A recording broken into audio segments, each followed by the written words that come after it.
उत्तर प्रदेश के एक छोटे से गांव चंद्रपुर के किनारे एक विशाल और प्राचीन पीपल का पेड़ खड़ा था।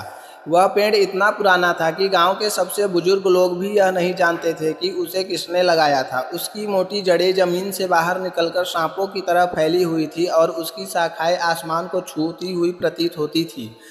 गांव में उस पेड़ को लेकर कई कहानियां प्रचलित थी। लोग कहते थे कि रात के समय उस पेड़ के पास अजीब आवाजें सुनाई देती हैं।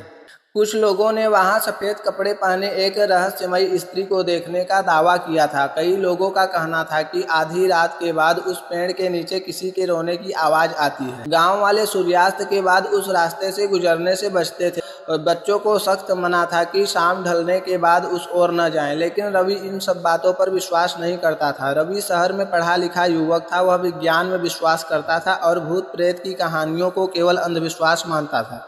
जब भी गांव वाले पीपल के पेड़ की बातें करते वह हंसकर कहता, अगर वहाँ सच में भूत है तो मैं आज रात मिलकर आता हूँ।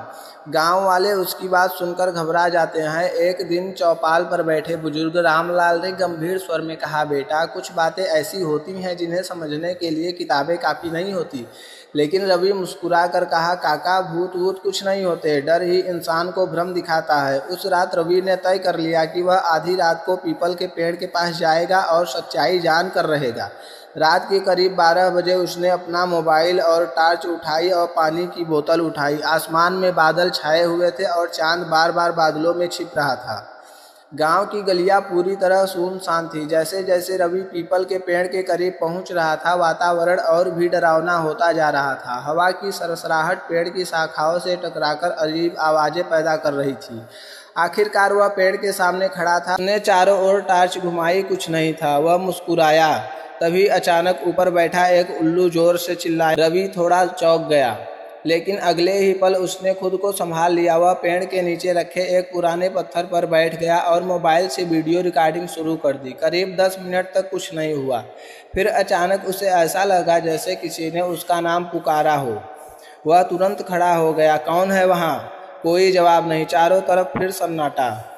उसने सोचा शायद हवा की आवाज़ होगी, लेकिन तभी उसे फिर वही आवाज़ सुनाई दी, रवि, ओ रवि। इस बार आवाज़ बिल्कुल स्पष्ट थी। उसके शरीर में हल्की सिहरन दौड़ गई। उसने तेजी से टॉर्च चारों ओर घुमाई, कोई नहीं था।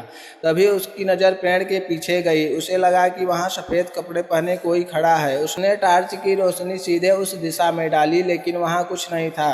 जब उसने टॉर्च हटाई तो वह आकृति फिर दिखाई दी। अब उसके माथे पर पसीना आ गया। वह धीरे धीरे पेड़ के पीछे बढ़ा। जैसे ही वह वहां पहुंचा, उसे केवल झाड़ियां दिखाई दी, कोई इंसान नहीं था। वह वापस मुड़ा था कि अचानक उसकी टॉर्च झिलमिलाने लगी, फिर बुझ गई। अब चारों ओर घना अंधेरा था। रवि का दिल तेजी से धड़कने लगा। उसने मोबाइल की फ्लैश लाइट चालू कर दी। उसी समय उसे कदमों की आवाज़ सुनाई दी। ऐसा लग रहा था कि जैसे कोई उसके पीछे चल रहा हो। वह तेजी से मुड़ा, लेकिन वहां कोई नहीं था। अब उसके मन में पहली बार डर पैदा हुआ। अचानक तेज हवा चलने लगी। पेड़ की शाखाएं जोर जोर से हिलने लगी और तभी उसे एक स्त्री के रोने की आवाज़ सुनाई दी। वह आवाज़ इतनी दर्दनाक थी कि रवि के रोंगटे खड़े हो गए।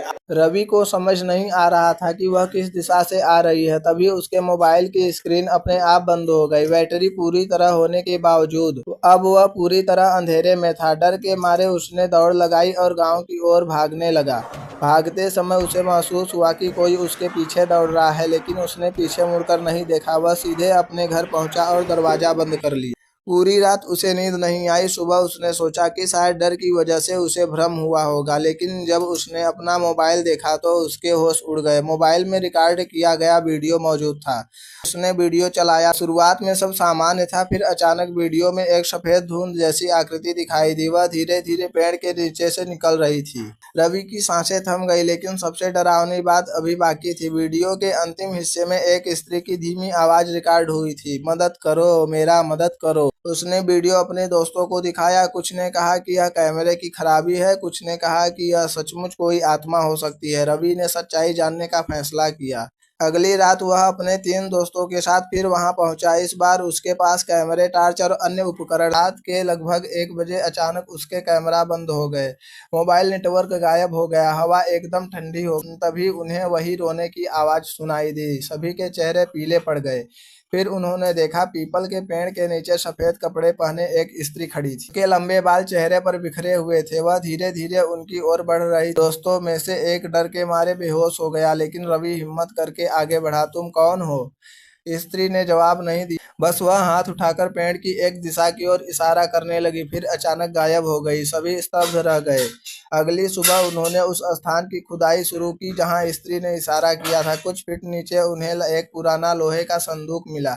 संदूक के अंदर पुराने कपड़े, कुछ गहने और एक डायरी थी। डायरी लगभग 100 साल पुरानी थी। उसमें एक युवती गौरी की कहानी लिखी गई थी। गौरी गांव के जमींदार की बेटी थी। वह एक गरीब युवक से प्रेम करती थी, लेकिन उसके परिवार ने इस रिश्ते का विरोध किया। एक रात गौरी अचानक गायब हो गई। गांव वालों ने समझा कि वह कहीं भाग गई, लेकिन डायरी में सच्चाई लिखी थी।